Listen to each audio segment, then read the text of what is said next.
An LSU search committee has wrapped up interviews with 5 candidates for its vacant presidency. Joe Collins sat in today to hear what sets each candidate apart. There was originally 4 candidates scheduled to be interviewed, but a 5th candidate was added at the beginning of today's meeting by the committee.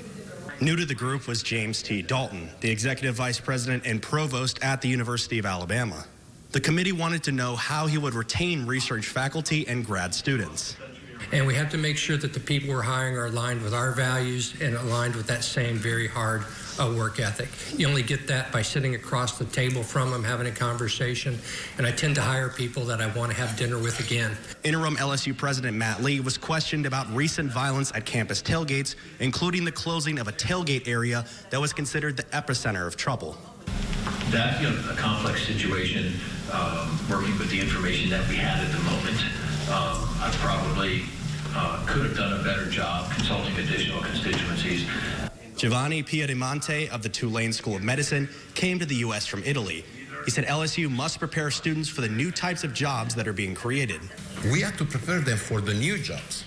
We have to prepare them for the jobs that they're going to find not today, but 4 years after they apply for their job. Wade Roos, the current president of McNeese, laid out a series of steps LSU must follow. You cannot achieve student success without financial resources. You cannot build world-class research programs in crumbling buildings. You cannot hold yourself accountable without structure.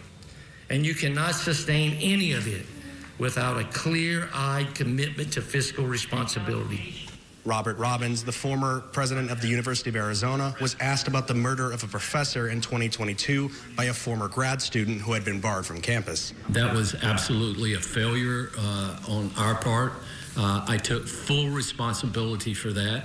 I commissioned a outside entity that is, their job is to go and look at mass shootings and to determine the root causes and what you can do to improve the situation after that.